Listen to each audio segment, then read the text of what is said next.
Hi, friends. Thanks for joining us. Do us a favor and smash that subscribe button. It helps the channel grow, and leave the alerts on. That's an extra added bonus. Benny, where can they find us on social media? Yeah, you can find us Ray Benny Sports. We're on Twitter, Facebook, Instagram, TikTok. Check us out also on Reddit and Discord, and leave us a rating on your favorite podcast provider. Let's get right into it, Bombers. First win of the year. Bomber Talk Woo! brought to you by Fahrenheit Airbrushing. Stand out on the ice, pavement, or on the field, or in the stands with a custom airbrushed helmet, goalie mask, or project. A local Manitoba business with affordable solutions. Check out Fahrenheit Airbrushing on Facebook or call them at 204-891-7431. And don't forget to tell them that Ray and Benny sent you.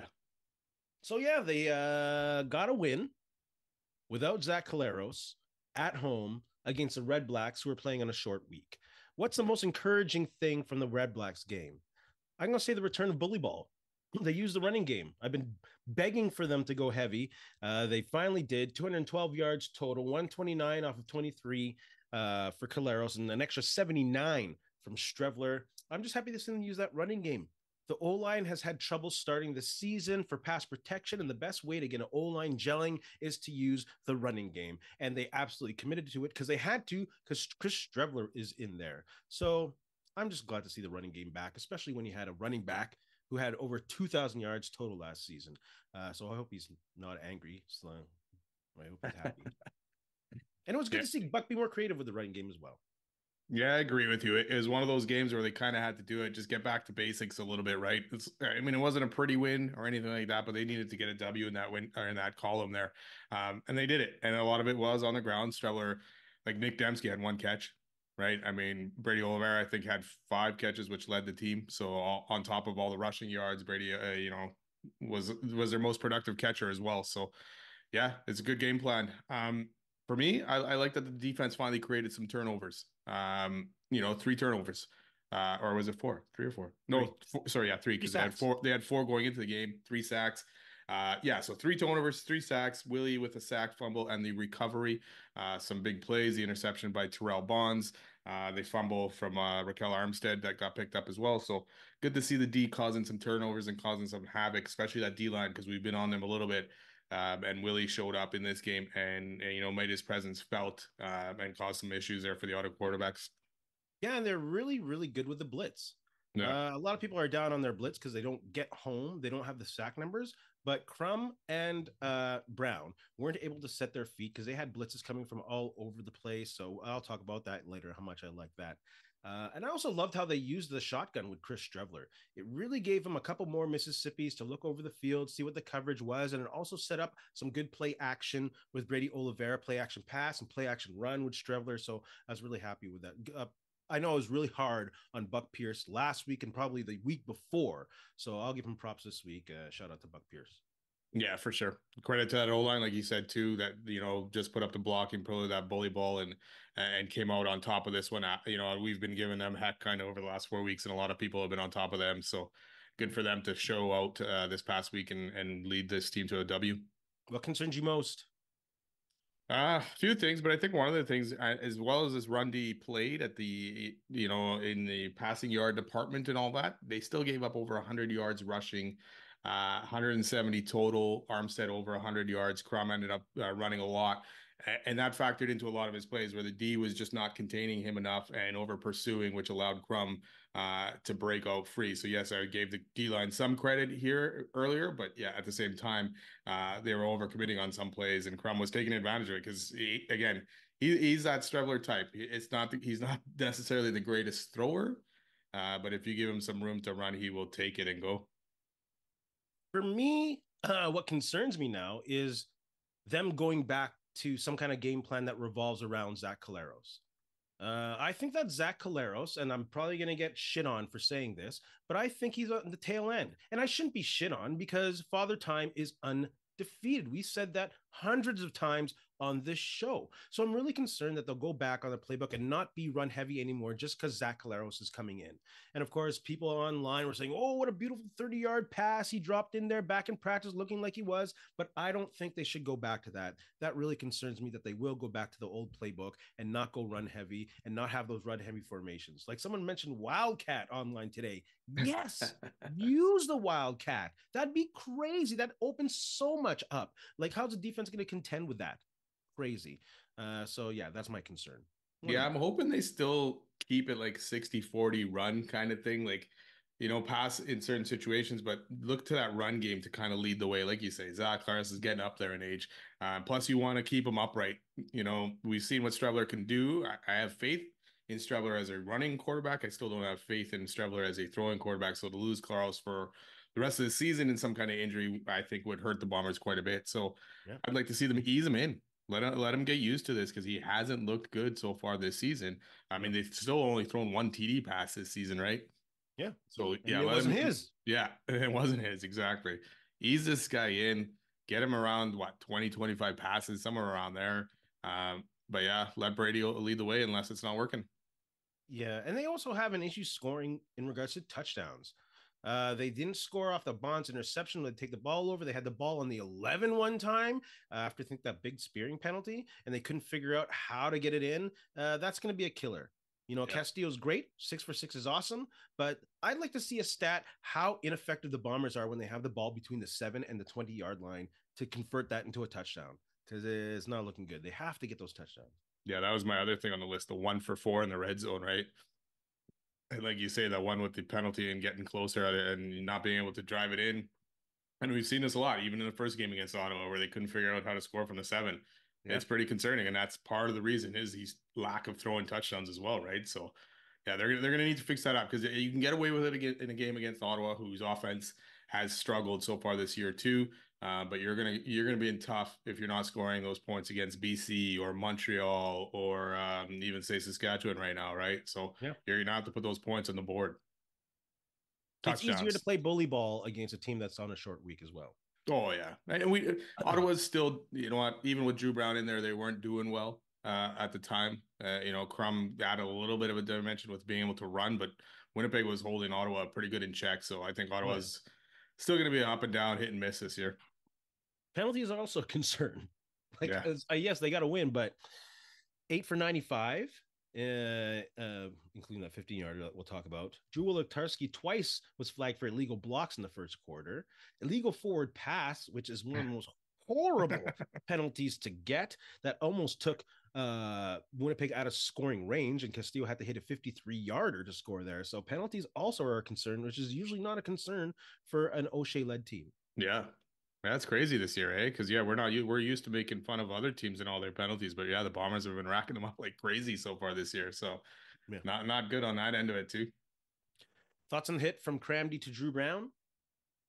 It was late. No need for it. Like the quarterback's already starting to slide by the time I know it's hard to tell really what's going on there, but it looks like he's a little bit late in starting to dive, and Dru Brown's already going down.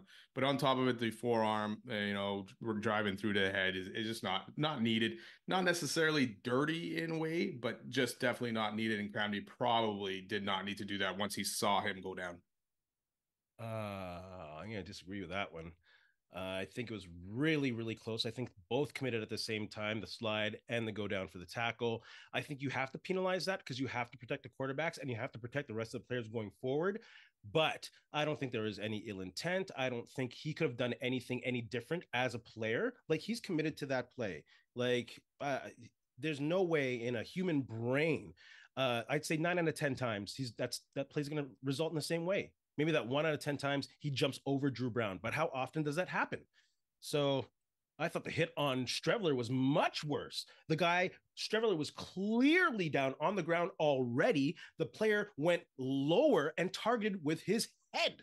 So that was much worse. I don't think Kramdi's hit was bad, but I think it has to be penalized. Yeah, I don't think the intent to injure was there for Kramdi at all, but yeah, it is a penalty. He drove through his head area. I mean, it's a hard play for sure. It's trying to figure out which way he's sliding or how fast he's going to slide or whatever, right?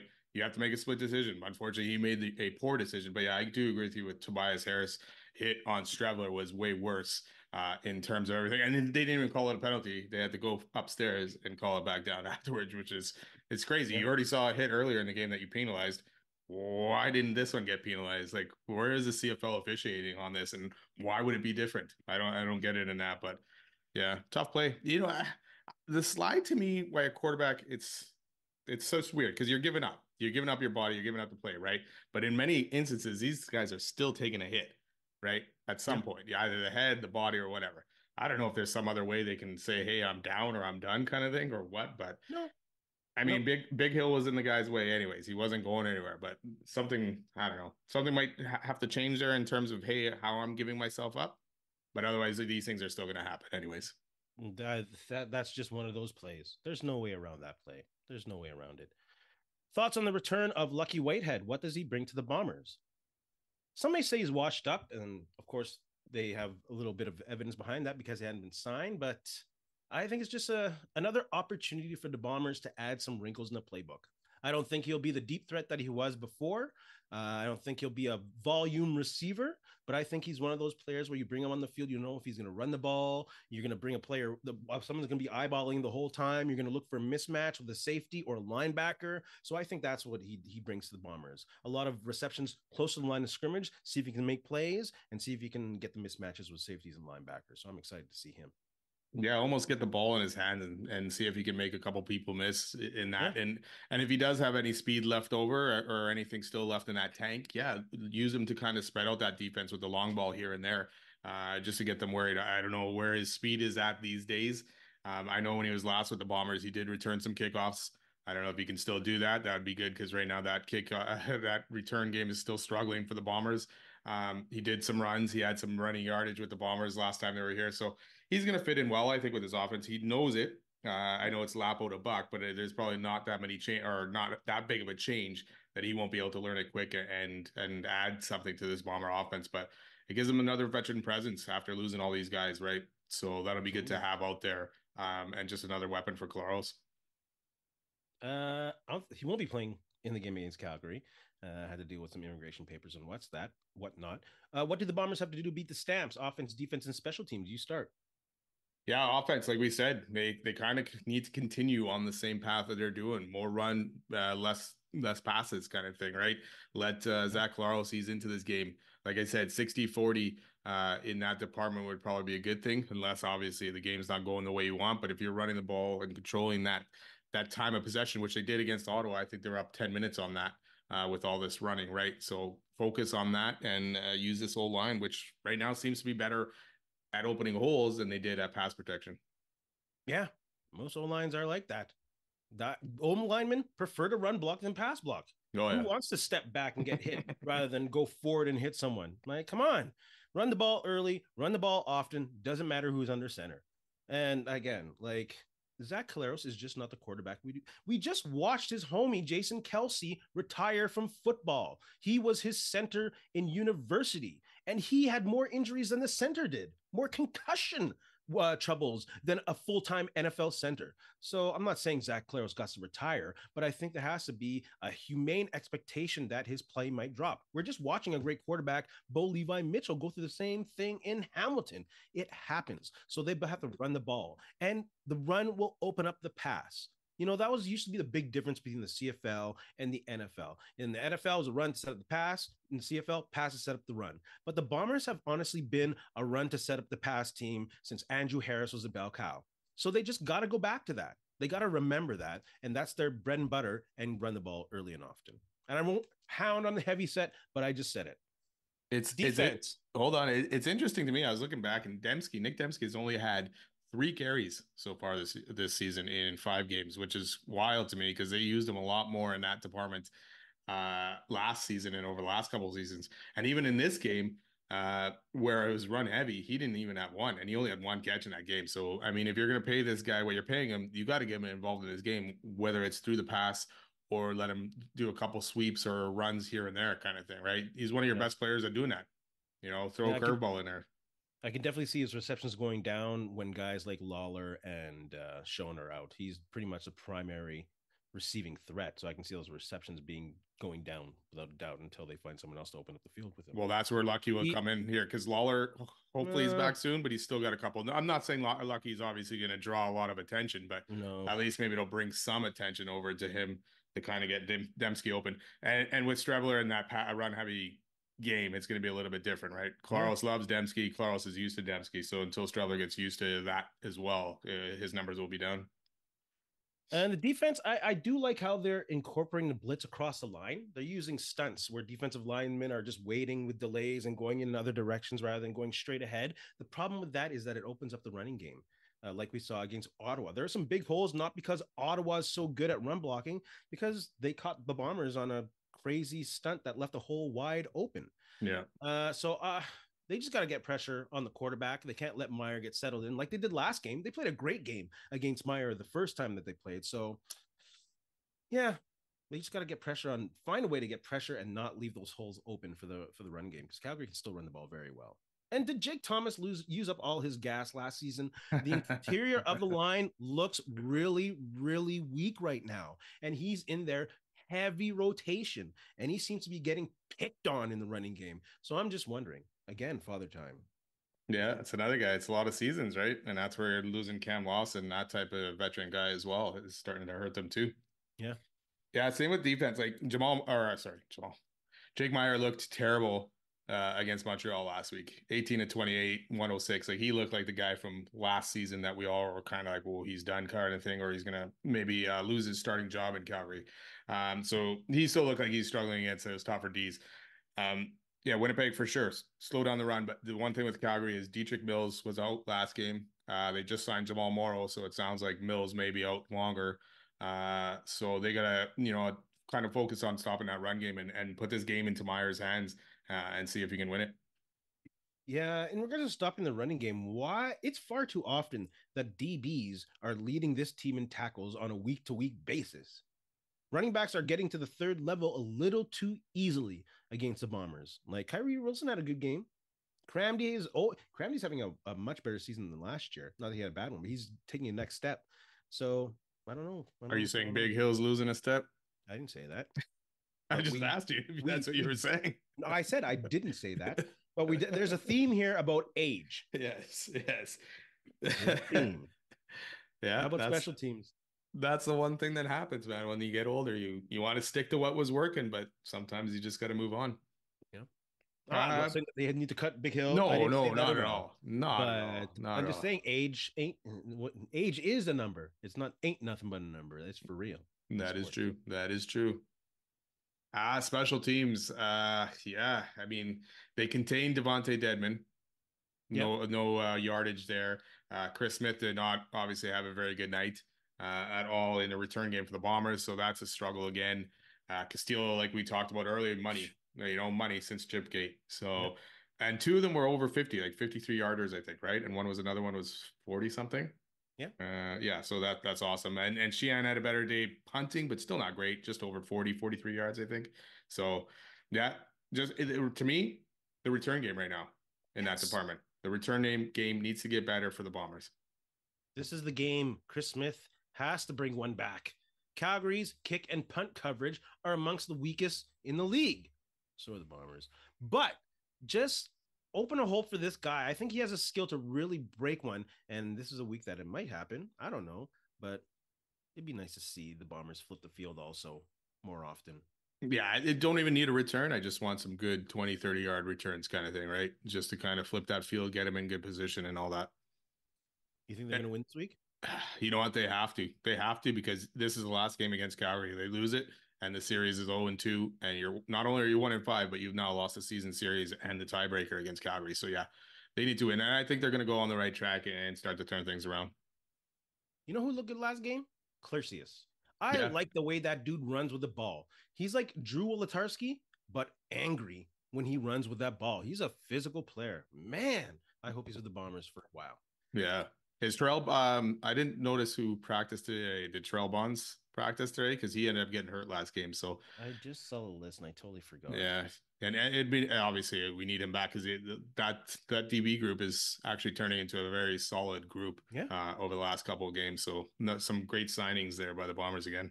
Good finds and definitely good coaching. You got Jordan Younger and Richie Hall, two of the best defensive backs the CFL has seen. That's not hyperbole. It's true. Yeah. Jordan Younger was such a solid DB when he was with Toronto for a long time. And Richie Hall, he was a small corner who had no trouble with anyone on Saskatchewan. They left that guy on an island by himself. Shoot. Bomber fans, put your comments in the comment section below. Let's move on to quick shots. Is it a bad look for the Jets that free agents that they went for, Monahan, Henrique, Lizotte, all decided to sign somewhere else? Yeah, well, I'm not upset that those guys did not sign. I didn't like the Monahan contract and all that stuff. I don't think it's good that none of them decided to sign with the Jets. Especially Lizotte. Like Henrique, okay, if I can go back to the Oilers, just made the Stanley Cup, let's go there for sure. Monahan I went closer to the East, um, for family reasons. So I don't know if it's because of Scott Arneal, or in the comments that my Commodore have made, or other guys who know Arneal from the past in Columbus, that they were kind of worried about going to play for a coach like that. But I don't think it's a good thing that none of these guys ended up signing. Not that I'm mad that they didn't sign. I don't care. So it's a bad look for the Jets? I think it's a bad look for the Jets. That they didn't hit on any of the upper level free agents. They got a lot of lower end guys and depth guys, but did not hit on even one guy in that upper tier or middle tier. We have to get used to this. Like, this fan base has to get used to this. This is Winnipeg. It's a small market. This is not a free agent market. This has been going on since Jets 1.0. There just isn't enough growth in the market. There isn't enough opportunities to make extra money in the market. Wow, you can be in a loyal club that treats its players right and has a whatever great culture. But when it comes down to it, this is someone's job and they want to make money and they want the best situation for their family. Like, I don't blame them at all. And I don't think it's a bad look. I just think it's a condition of being a small market team. Yeah, but is Vernon Adams the best QB? Oh, sorry. In past years, the Jets have been able to sign guys and bring guys in, and guys like Monahan, who came to the team on trade deadline, Stastny, right, have stayed in that certain situation because they realize, hey, Winnipeg's not as bad as someone told me it was. Stastny's also old school, and his family played with the Quebec Nordiques. But he could have signed anywhere after that season, and he had a very good season with the Jets. Yeah, but I'm saying he understands that, so he sees the value in that, and he was on a really winning team, and he's coming to the end of his career. I'm not surprised at all. I'm excited to see these young guys and hope they can pick it up. Yes. It's just if they're not good enough, it's trouble. Time. Is Vernon Adams the best QB in the CFL? Yes, no question right now. Already over 1,700 yards, 11 touchdowns, 1 interception, 2 of the top 3 receivers in the league. So yeah, he's tops for me. No. If I'm building a team with a CFL quarterback, I'm going to go with Cody Fajardo. Whoa. This dude finally got to take a step up when he got a good offensive line in front of him and a competent defense and a good coaching staff.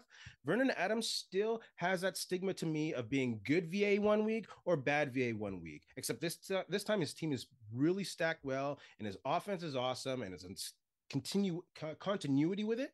But if I'm building a team, I'm going to go with Fajardo still. Fajardo still threw 2 interceptions last game, looked kind of average, and Calgary had a chance to win that game with not even putting up a lot of yards on offense. So yeah, and he brought them back from being down 15. He's still not. I would still take Vernon Adams over him.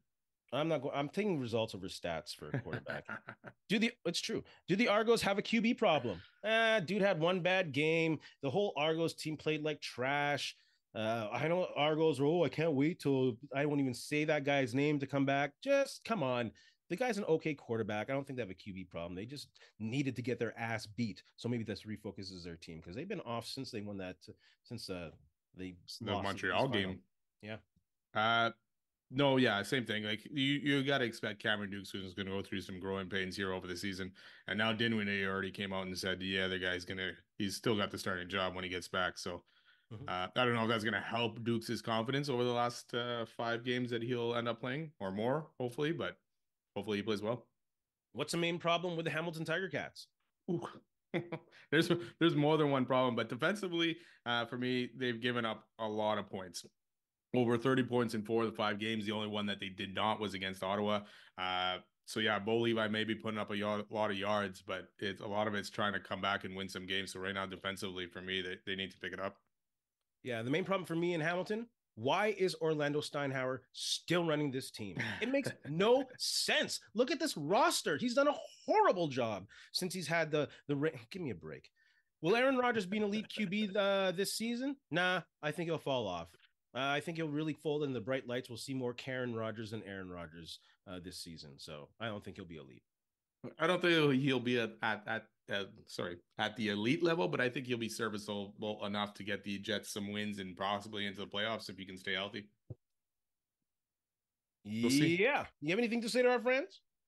You know what? Just thanks a lot for listening. Don't forget, subscribe, follows. Let's get those subscribers up and have a good week.